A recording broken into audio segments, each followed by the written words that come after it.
Before Monica reads, our very own Leif Wood will be opening up for Monica. I'm really looking forward to your poems, Leif.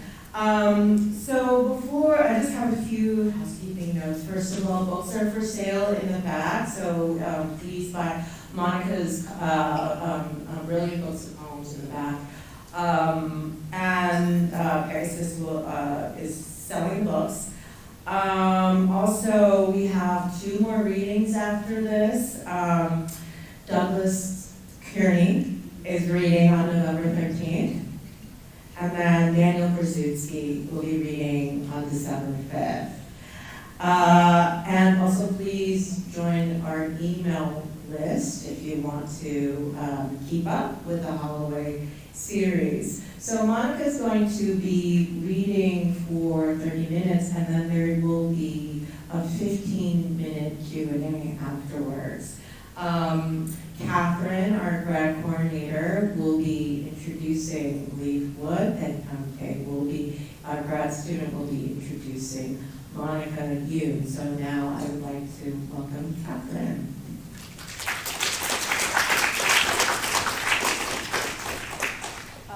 Thank you, Kathy, and I'm Catherine, who you might see on the emails.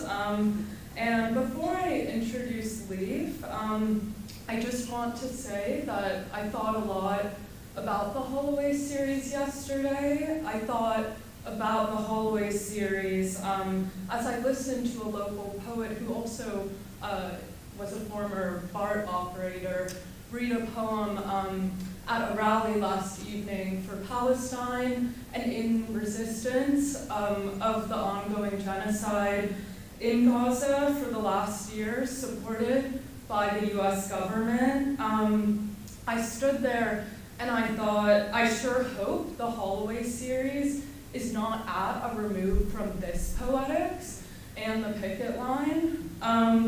And so rather, this genocide ought to be and is the context for all poetry we hear right now. But without further ado, I'm very excited to introduce Leif Wood, who, I wanted to be smart and savvy and make some connection between Leif's poems and the Modernism in the Public Sphere seminar we're in, but I don't think I'm going to do that. Instead, I'm going to hopefully make 2 better remarks and then read Leif's bio. So first, I can earnestly say, and I think Leif will believe me when I say it's not an overstatement that I'm more excited to hear you read your poems than certain modernist poets we have read. But more importantly, the opportunity to introduce Leif, I think, encapsulates so much of what I value in the Holloway series, which is multiple times a week we discuss poems and we each have judgments and ideas of these poems, but knowing there's this tacit kind of agreement or knowledge that there's poets in the room and that our opinions must derive in some way from our practice. So it means a lot to now have you read these poems and to have read your poems in relation to just kind of what brings us to this department in the first place. And so, I'll go ahead and read Leif's bio. Leif Wood is a first-year PhD student in Berkeley's English program. He received his BA from Columbia and is currently trying to figure out what it means to have a research-based writing practice, as I'm sure many in this room might be. His poetry has previously been published in Quarto and Terrain, so please join me in welcoming Leif Wood.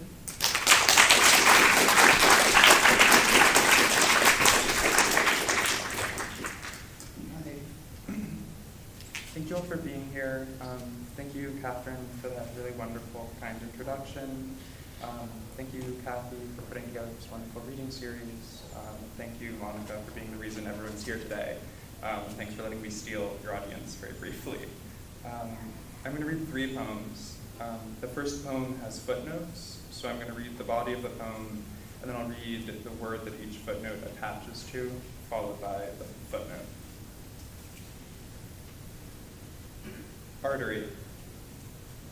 Blood turns into sorrow, turns into birds, turns into fall, turns into spring, turns into cold, turns into sweat, turns into wool, turns into doors, turns into full, turns into me, turns into cool, turns into ways, turns into dirt, turns into crocus, turns into parents, turns into torrents, turns into figures, turns into drops, turns into pain, turns into nails, turns into sane, turns into ash, turns into urns, turns into fur, turns into ploys, turns into grapes, turns into hell, turns into nape, turns into salt, turns into woe, turns into wounds, turns into sow, turns into blood. 1. Artery. The body is only transformation. It recites, relives, recapitulates the liquid of the world. It is out of the deep sea the true technology comes and forms my viscose self. 2. Wool. It's also easy in the humid, wearing that old hair shirt you sent me in a care package, along with oranges and some perspective. Walk up the hill, see the well. Endless wishes about fists plague my indifference. 3. Crocus. Flowers imply a pool, images on images of age reflected in my mother's eyes, a simple twinkle, infinite diamond mirrors on which to stand. 4. Nape. The noise of your love is toothless. The teeth meet my blood, the blood on the object a clock, the blood a tongue. It's the strangeness that gets me really, the quietest ebb, the constancy of noise. 5. Salt. It all starts in the mouth. So this next poem is after two William Carlos Williams poems, the Locust Tree and Flower first version and the Locust Tree and Flower second version. The Locust Tree and Flower fourth version. Among old, broken, sweet. And this last poem,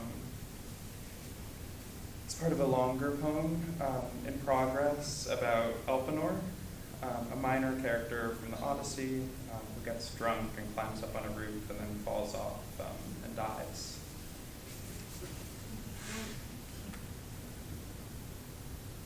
To Elpenor, 1, Imbrex. And when you fell, what wept? Perhaps many hands pulled wet dirt from the land extended to the sea into a reservoir. Soil of shiny parts, soft objects, nerves partitioned, numbed into formations, silicone, a silver thing named for flint, whose sharp contact pressures a solid spark, hardening flame expands, a glistening commune, together through its shades and patterns, forms are made by pressing like the sky. A flat brick and a rounder one, dry, scratching, grates on itself. Gingerly imbricated into ceilings to stand upon, clay forgets its once ways, instead seeks the syncretism of stretched stars and cold air. A ladder leads, was folded there, where dizziness vanishes to a point, a vantage. The rains descend, though no water may enter. Thank you so much.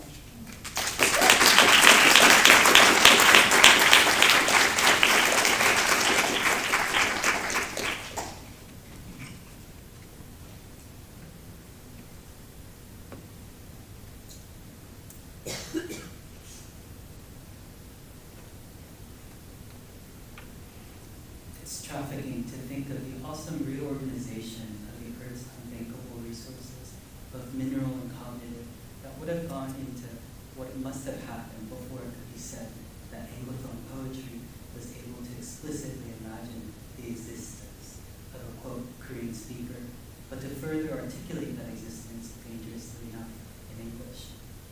When in the final poem reviewed Monica's 2023 book, From, entitled Detail of the Rice Chest, she writes, quote, a Korean-speaking audience would be presumed to know in advance whose Prince Hallyu was, end quote. We seem to be standing at the vanguard of this odd historical question that I'm now asking, about how long has it been that poetry could explicitly imagine a Korean speaker, and what are the stakes of doing so? Addressing a Korean speaker and naming them as Youn does here being an older possibility, but it seems important to recognize the antecedents to Youn's project. During the Japanese occupation of the Korean Peninsula in the early aughts of the 20th century, the imperial government implemented a series of policies aimed at suppressing Korean culture and language. One of the key laws being the Korean Language Ordinance established in the 1930s, which restricted the use of Korean language in public life, education, government, media, and poetry. To those father poets like Kim So-il, Isang, Lee Dong-ju, and Seo Jung-ju, those writers who wrote in their mother tongue through incarceration unless they were ended by it, the very act of imagining a Korean speaker risked your life. So what then might at first appear to be a clever grammatical play, the book's title, From, is not just a poetic refusal of the vitriolic speech act. No, but where are you from? But rather an imminently historical relation, what Spivak after Derrida might call a heterotautology, as it seems to formalize the repetition of the difference one hears in the expression Korean speaker and 우리 민족 as from. Prince Hado, one of the twin figures studied in the opening poem Youn teaches us, translates as, quote, to think of with great sorrow, unquote. One habit of the text, however, is to favor the sonicity of the word over the denotational meaning.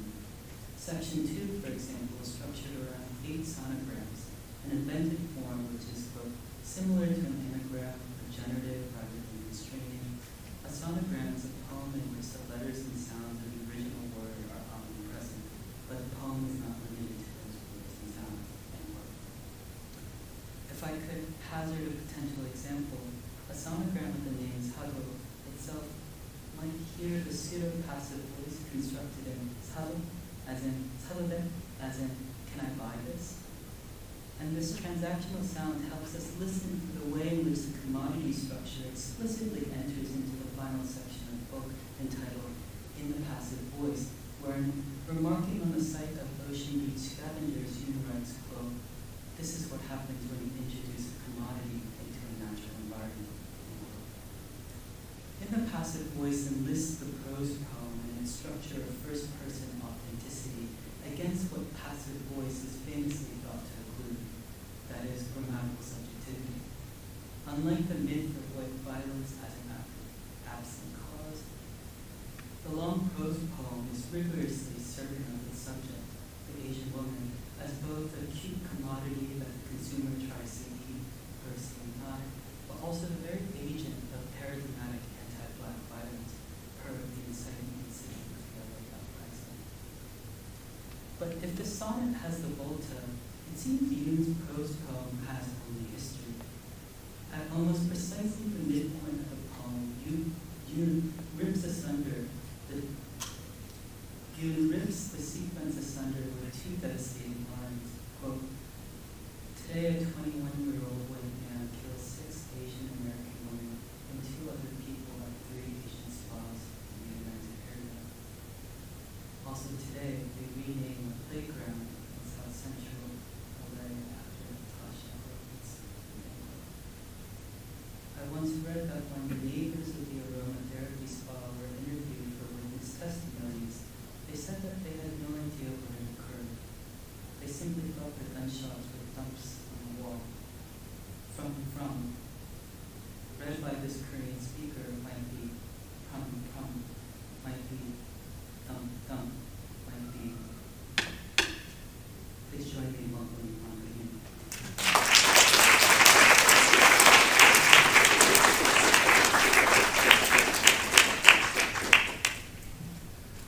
Thank you so much for having me here. Thank you for that almost devastating introduction. I feel almost unable to get up here and continue.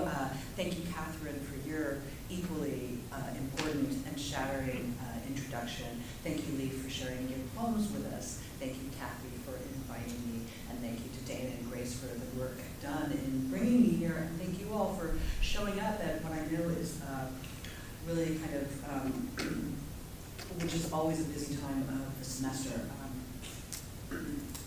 So I'm, as I said, a little bit sick, so pardon me if I sound a little bit sick at intervals. I think, given the introduction, I might actually read both Sado poems, which are quite long, but I think different enough in their ways that it might serve for an interesting conversation. And I'll read a couple of shorter things in the middle. So just to set this up, so there are two figures in this poem. There's Pasiphae, who is a figure from classical Greek mythology. And Pasiphae, basically the gods send a white bull from the sea.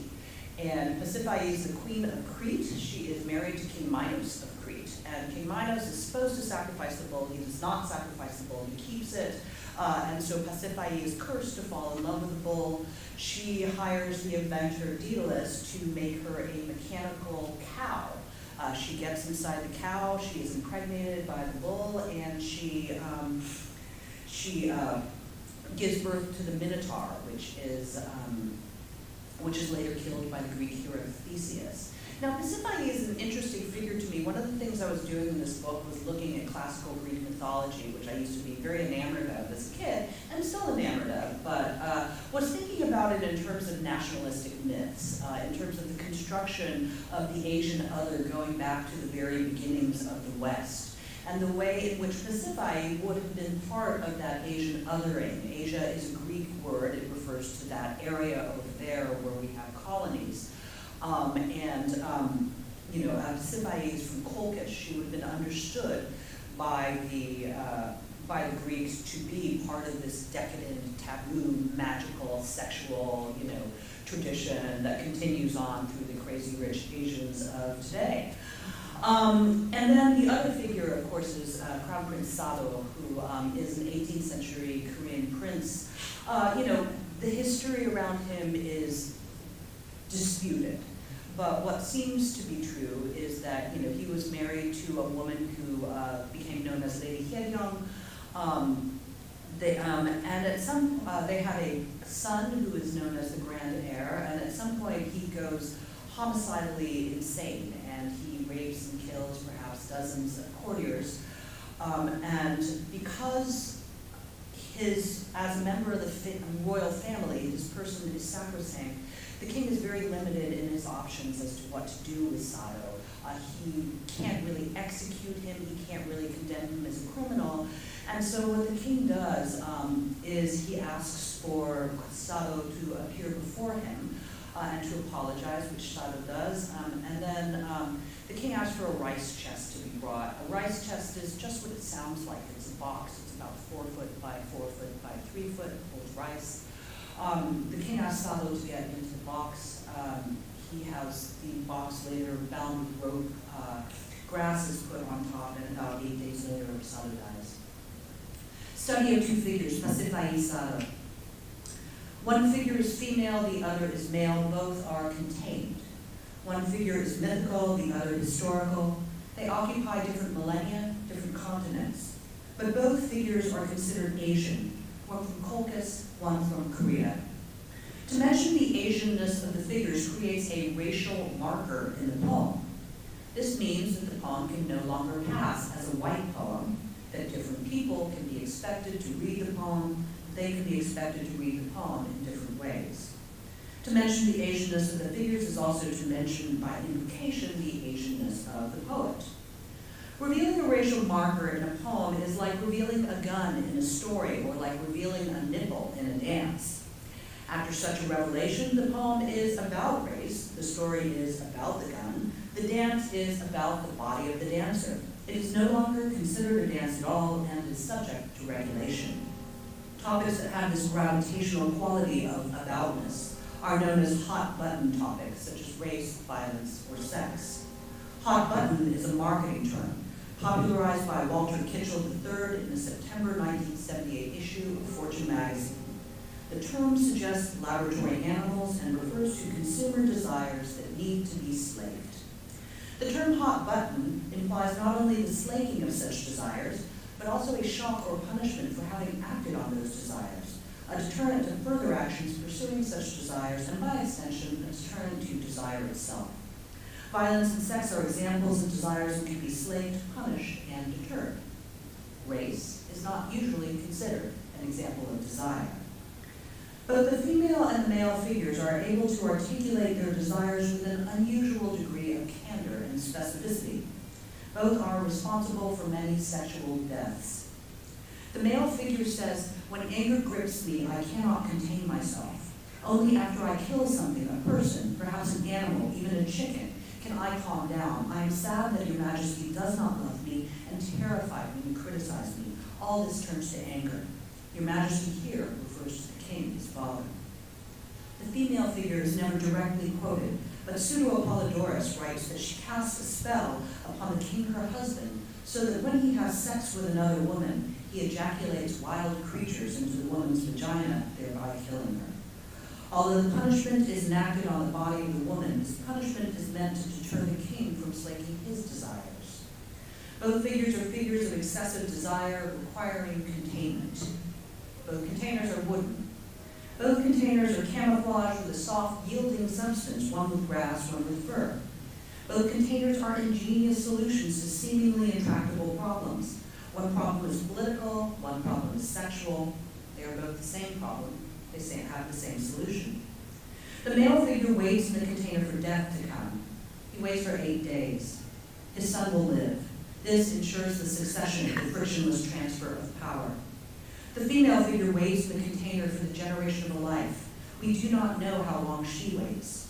Her son will die after waiting in his own wooden container. This ensures the succession, the frictionless transfer of power. There are many artistic representations of both containers. The male figure's container is blockish, unadorned, a household object of standard size and quotidian function. Tourists climb into it and pose for pictures, post them online. The cramped position of their bodies generates a combination of horror and glee. This, in turn, creates discomfort, the recognition that horror and glee should not be combined, that such a combination is taboo. The female figure's container is customized, lushly contoured. Its contours are excessively articulated to the same degree that her desire is excessively articulated. Artists depict the container in cutaway view, revealing the female figure within, awaiting the wild creature. The abject position of the female figure, on all fours, pressing her genitalia back against the hollow cow's genitalia, generates a combination of lust and revenge. This, in turn, creates discomfort, the recognition that lust and revenge should not be combined, the wild creatures and female figures should not be combined, that these combinations are taboo. The tourist can climb into the rice chest. The tourist can pose for a photo in the rice chest. Then the tourist can climb out of the rice chest and walk away. The artist can look into the hollow cow. The artist can render the contours of the hollow cow, the contours of the female figure. Then the artist can walk away. Both containers allow the tourist and the artist to touch the hot button, the taboo. The desire and the discomfort remain contained. Both containers allow the tourist and the artist to walk away. The male and female figures remain contained. Neither container, the rice chest, the hollow cow, appears to have any necessary connection to race. To mention race where it is not necessary to mention race is taboo. I have not mentioned the race of the tourist or the artist. The tourist and the artist are allowed to pass for white. The tourist and the artist are not contained. I have already mentioned the race of the poet, but to the extent that the poet is not contained, the poet is allowed to pass for white. I have already mentioned the race of the male and female figures. The male and female figures are contained. The rice chest and the hollow cow are containers. The rice chest and the hollow cow are not the only containers in this poem. Colchis and Korea are containers in this poem. Asianness is a container in this poem. Race is a container in this poem. Each of these containers contains desire and satisfaction. Each of these containers contains discomfort and deterrence. Each of these containers contains a hot button, a taboo. The tourist and the artist can enter each of these containers. The tourist and the artist can touch the hot button and walk away. Each of these containers separates the slaking of desire from the punishment of desire. Each of these containers is an ingenious solution to a seemingly intractable problem. They are the same problem, they have the same solution. Each of these containers ensures the frictionless transfer of power. Each of these containers contains a male or female figure. The name of the male figure can be translated as "think of me in sadness." The name of the female figure can be translated as "I shine for all of you." Okay. Let me read one more, much shorter study of two figures. This is about another Asian figure, King Midas. King Midas is from Phrygia, which is in present-day Turkey, and you'll notice that King Midas is always getting into,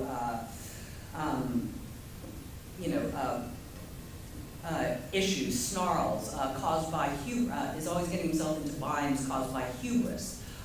Hubris is the accusation also placed against another Phrygian figure, the satyr Marsyas, who suffers a terrible death. Both of them appear in my books, but the idea of the Asian as hubristic, as grasping, as aspirational is kind of the topic of this poem. So Midas in the story, of course, has the golden touch. He asks the gods for a boon, and he asks for the power to turn anything he touches into gold, with consequences that go predictably wrong. In the American version of the story, invented by Nathaniel Hawthorne, Hawthorne adds a daughter to the myth, who Hawthorne names Marigold. Study of two figures, Midas, Marigold. Everything he touches turns yellow. We are meant to understand this as a form of death. Death is a wish to improve one's surroundings, which is to say, to be dissatisfied with one's surroundings is a form of death.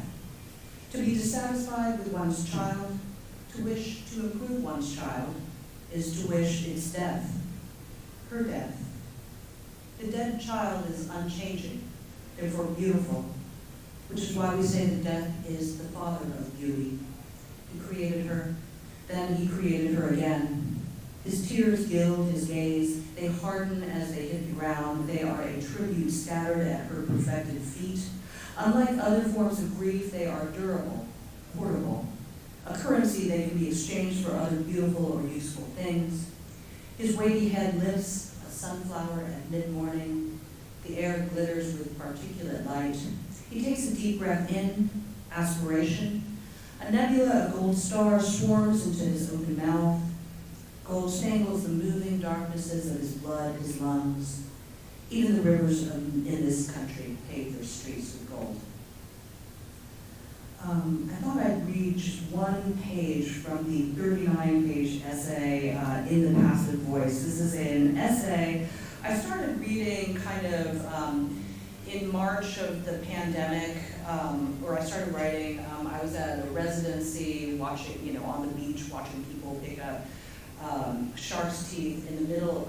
In the meantime, the sort of upsurge in anti-Asian violence had already started in my neighborhood. I was thinking about that. I was thinking about the racial positioning of Asian Americans historically, and yeah. So let me just read one page from that.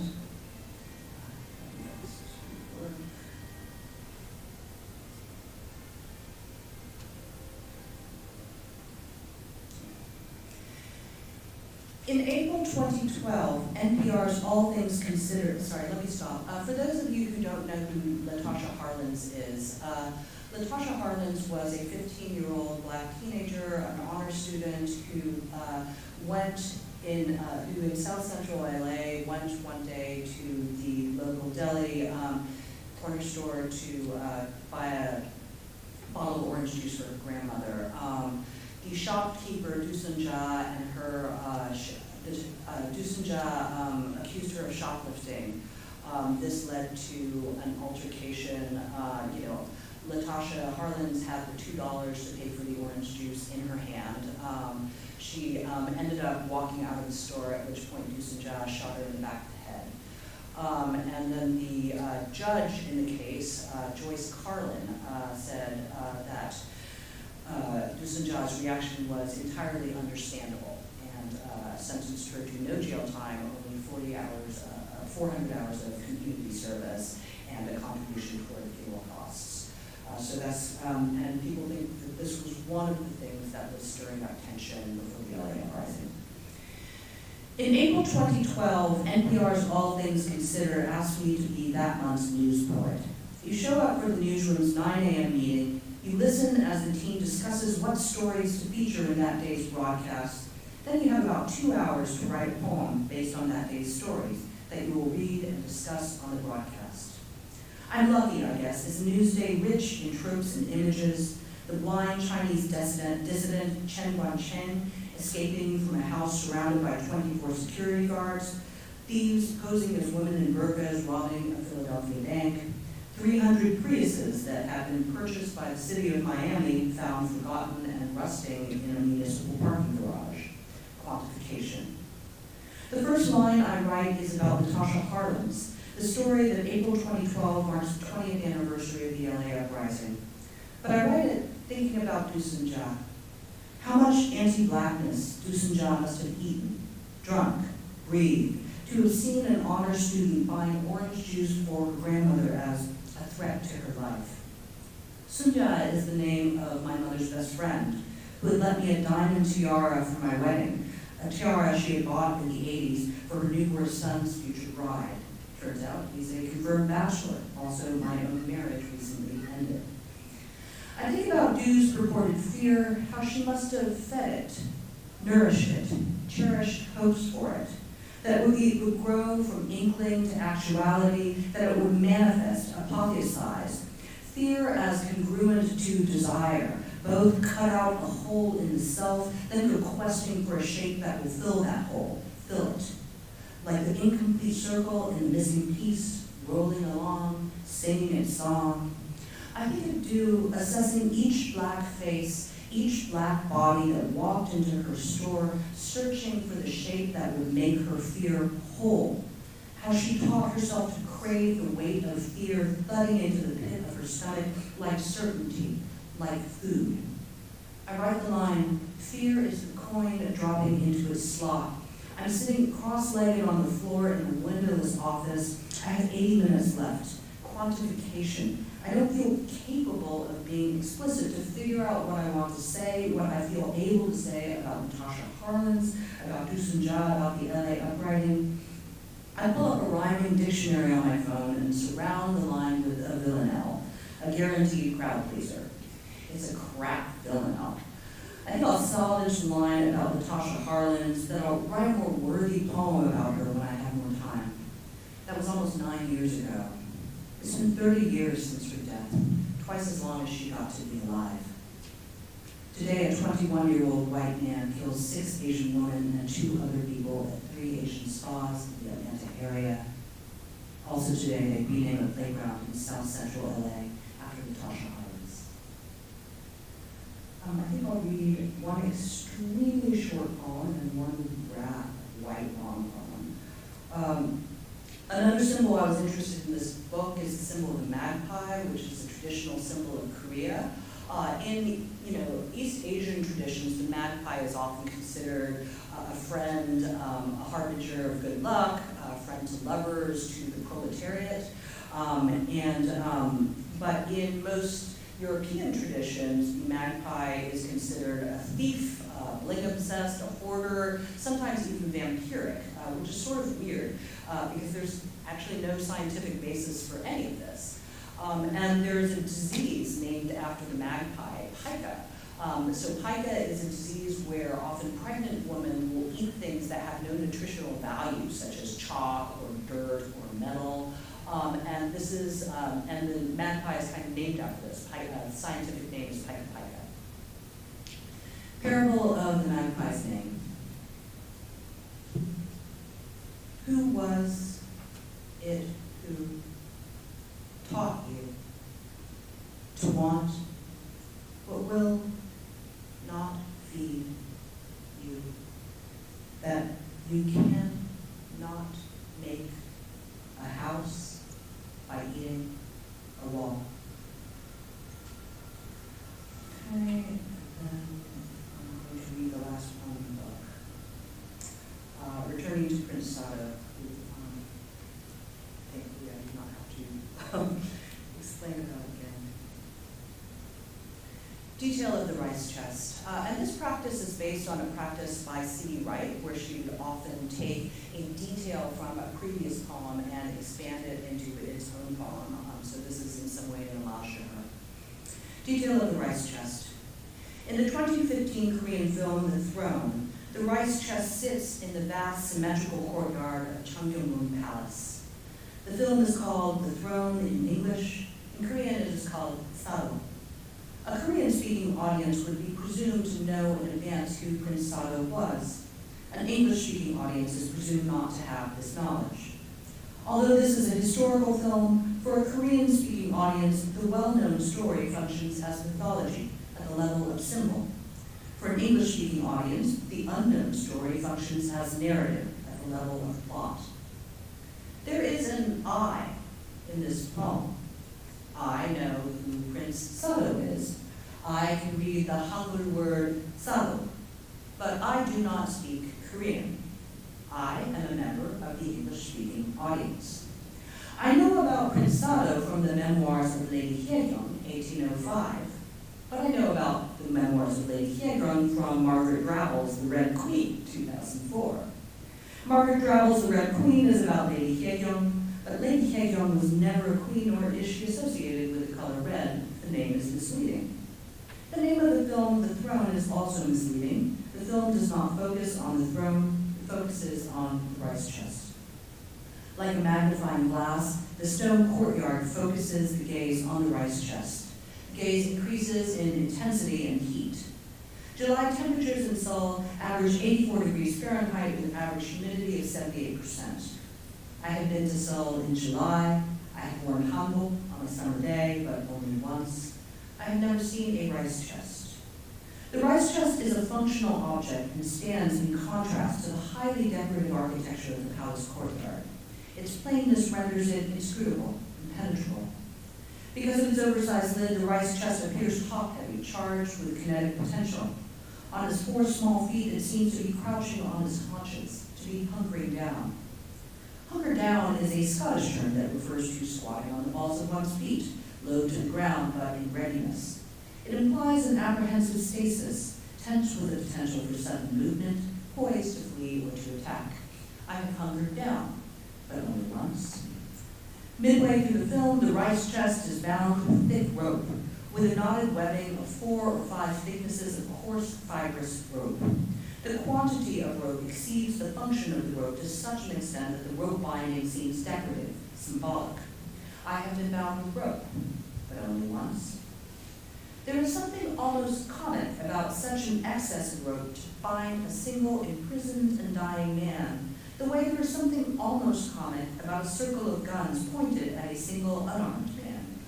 I say almost comic rather than actually comic because although these images provoke the same pent-up tension as suppressed laughter, I do not know who would find either of these images funny. After it is bound, the lid of the rice chest is heaped with grass. For a Korean-speaking audience, the grass-covered rice chest would resemble a traditional grassy burial mound, would evoke ancestral tombs or even the prehistoric dolmens, which feature massive rocks perched on 4 small feet. I've seen the grassy burial mounds of my ancestors, but only once. For me, the rope-clad, grass-covered rice chest resembles a barbarian idol. According to the online etymology dictionary, the word barbarian comes originally from the Greek, meaning any non-Greek, and carries a derogatory connotation, those who speak a language different from one's own.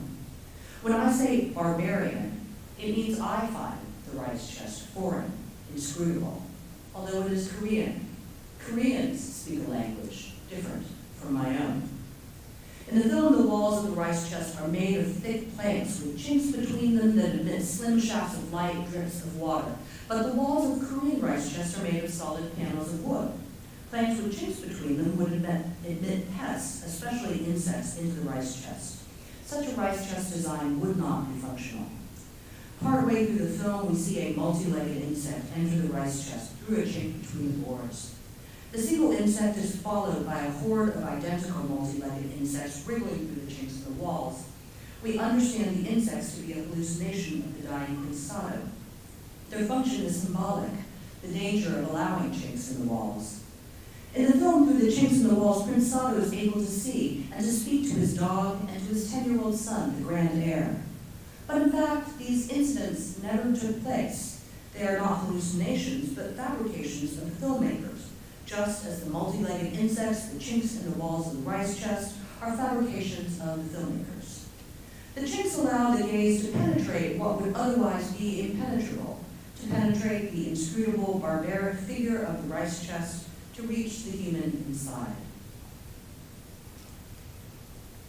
In A Midsummer Night's Dream, which is familiar to both Korean and English-speaking audiences, Tom Snout, a rude mechanical, plays the part of a wall that features a crannied hole, or a chink. The joke is that a human being portrays an inhuman object, since only an inhuman object would feature such a chink. I do not know who would find this joke funny. When asked to show me thy chink, Tom Snout holds up 2 fingers. I have seen boys hold up 2 fingers.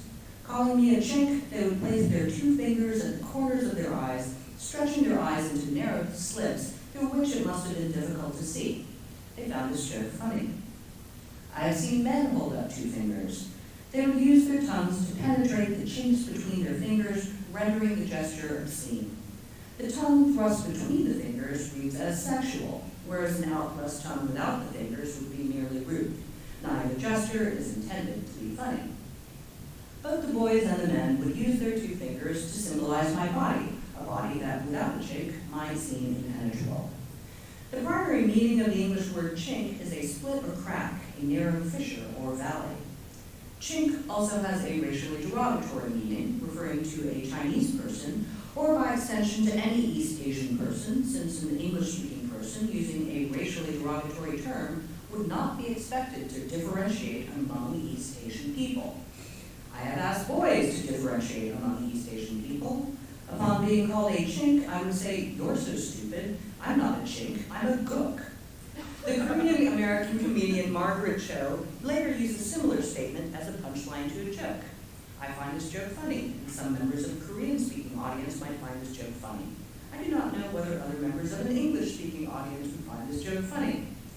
The term gook was used by English-speaking soldiers to refer to Korean people during the Korean War. It was later used by English-speaking soldiers to refer to Vietnamese people during the Vietnam War, since English-speaking soldiers do not differentiate among East Asian people. The term gook may derive from the Korean word for American, mibu. Hearing Korean people say this word, English-speaking soldiers thought the Korean people were calling themselves gooks, mi gook, and followed suit. The word mibu in Korean literally means beautiful country. Mibu is a transliteration of Chinese characters, miwo, which also mean beautiful country.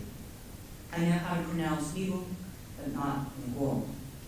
There are several accounts of why miwo came to mean American. Some claim it's a simple phonetic approximation. Others claim that miwo was selected out of several possible phonetic approximations by 19th century American missionaries, and then made official in the 1901 Boxer Protocol after China's defeat by 8 foreign nations. I do not know which account is true. All commentators seem to agree that neither Korean people nor Chinese people literally believe that America is a beautiful country. But both Korean people and Chinese people must call America beautiful in order to speak its name. Neither Korean people nor Chinese people refer to themselves as gooks or chinks. Neither Korean people nor Chinese people refer to themselves as Korean or Chinese. Korea is an English word which seems to derive from a mispronunciation of the name of the Goryeo dynasty by Silk Road traders and was first recorded by Marco Polo. China is an English word which seems to derive from a mispronunciation of the name of the Qing dynasty by Silk Road traders and was first recorded by Marco Polo. I have said Marco Polo's name many times in a game that requires you to say his names many times. I do not know the origin of the game. Because of the R's and L's, Marco Polo would be a difficult name for Korean speakers to say, but I am not a Korean speaker. I have called myself a gook many times. I have called myself a chink only once, when a white high school friend used the term in conversation, then stopped, realizing her gaffe. Don't worry, I said. I know what you mean. X is such an FOB. What's an FOB, she said. Fresh off the boat, I said. I may be a chink, but at least I'm not an FOB. We laughed together to relieve the tension, although I do not think that either of us found my joke funny. I used the term FOB to show that I considered X to be foreign, a barbarian. I called myself a chink in order to make myself seem more American.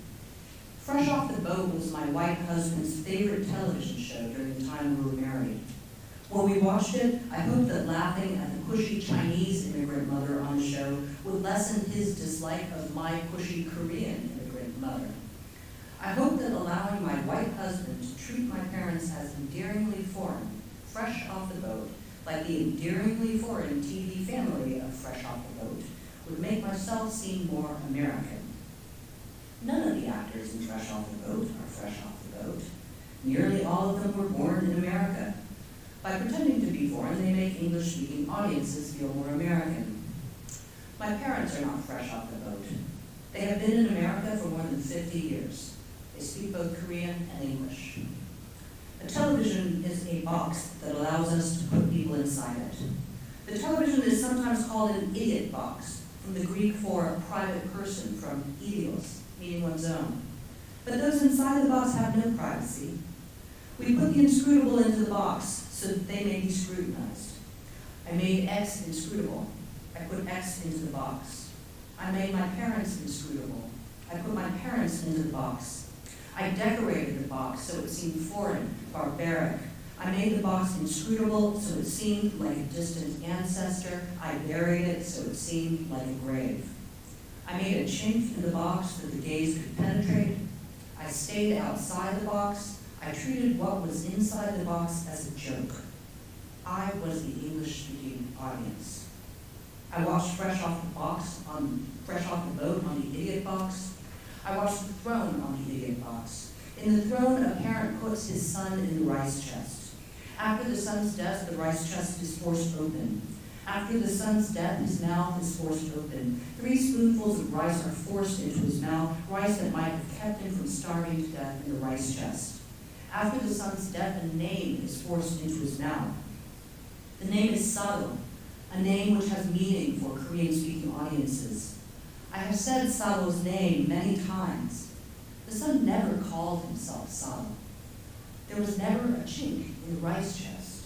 No one could see into the rice chest. There is a you in this poem. You are a member of the English-speaking audience.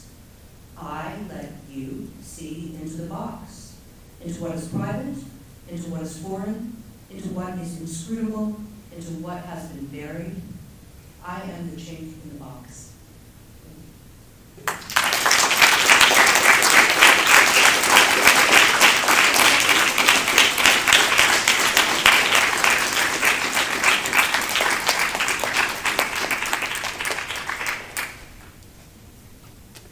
Thank you. Let's take a breather here. That was a really powerful reading. So we have a little time for questions. So Catherine will come around with a mic. Please be sure to actually ask questions. All right, thanks.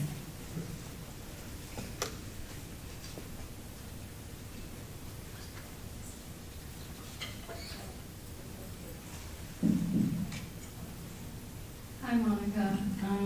I know that earlier in your career you worked as a lawyer, so I was hoping to hear about how you think the language of law has kind of affected your poetic voice and how, like, vice versa, your kind of practice in poetry may have affected your career as a lawyer.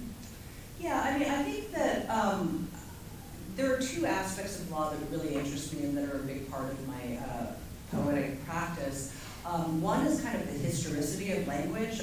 When you're dealing with common law, you're always dealing not with the dictionary definition of a phrase, but with the usage of that phrase, the meaning of it as it passes through time. So a phrase like, cruel and unusual punishment. means every instance of that going back through the case law. It's kind of like, you know, these phrases appear in hypertext.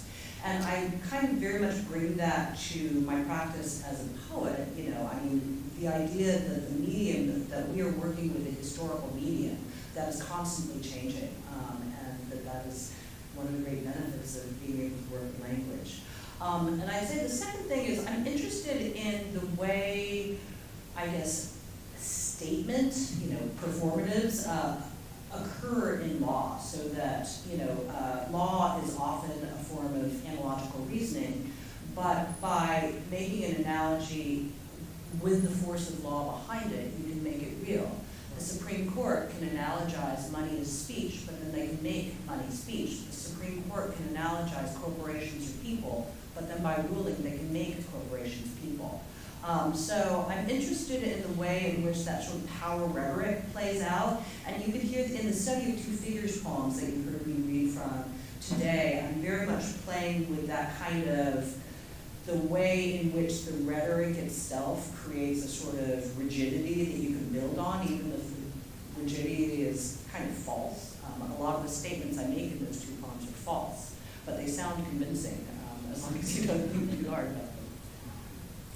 Thank you.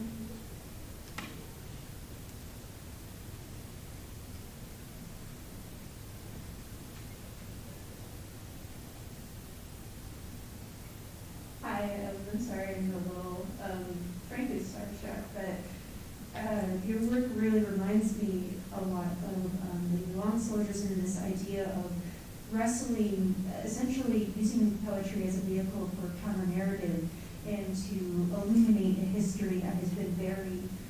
And so my question is, how do you feel about the kind of tension between history and poetry as a form of alternative, or just poetry as a type of record keeping, really? Thank you so much for coming in. Yeah, one of the things, you know, and I'm really glad you brought Layli into discussion, because of course your poem 38 is, you know, one of the great models that I was working with, and I have a talk that incorporates kind of some of what she's doing, kind of what poets like Claudia Rankin and Manu Kapil are doing, that I think I call it proleptic form, and I think of it as a way of bringing the sort of, you know, never get angry, intentional tone policing, hyper formal form to bear on these questions of race and of history. And particularly when you're a member of a group whose history is not known, and you're speaking to, you know, an American white audience primarily, and you're trying to say, this is my history, without being abject about it, right? Without being, these are stories from my, you know, my culture, but without having to be the tour guide, right? Without, you know, playing, oh, look at this atrocity, look at this exoticism. The ways in which that voice is necessarily narrative, but also has to be critical of its audience at the same time, is something that's, I think, really interesting, and something that's very, very hard to parse. You know, you don't just want to be telling the story as if it's, you know, here's a fun story about, you know, about a genocide that you might like to know about.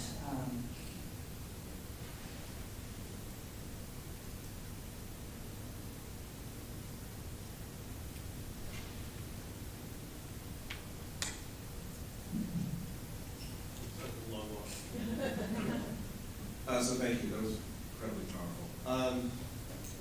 I was fascinated by your both identification with associations and the kind of power in which uninformed associations have on us, like in terms of the words we use, the ways in which we don't understand the words we use, and also the ways in which, you know, the lawyer look at kind of got me too, like the kind of almost prosecutorial way in which you say, like, you're misusing this word. Yes. Right. And I'm curious about your expectations at the end of it for the reader or for the recipient of the essay.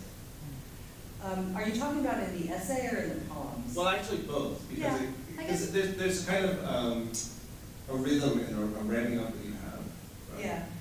I mean, there's a way in which in the poems, a lot of the sort of that, I was wanting that sort of power rhetoric that I was using, particularly with studying two figures, to kind of collapse on itself, to appear brittle and to be obviously full of holes in a way that would, hopefully have some point that I'm not quite articulating successfully.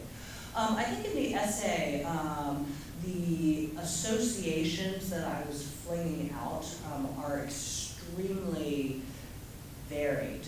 So they'll go from Ovid to, present day to actual history to, the very hungry caterpillar. And Frog and Toad are friends. And I think I was trying to not so much do as much of a point about that, but kind of give a flavor of how everything I was seeing through those days, because at that time I was the single mother of a 5-year-old trying to pilot this child through both the pandemic and through this bizarre upsurge in Asian American hate that was happening, and was reading to him and was raising him at the same time all of these thoughts were percolating through, and came to rest on this question of desire and hunger, and desire, hunger, and hatred, and how those things are positioned. And we see how often, the forces of racial capitalism, shall we say, use those impositions of precarity and bring them into, use them as tools. And so I was kind of thinking about those, and so everything in my life was reminding me and was kind of being pulled back into that theme. So I thought it might be interesting to try to braid those things into the essay as I was kind of writing it in real time.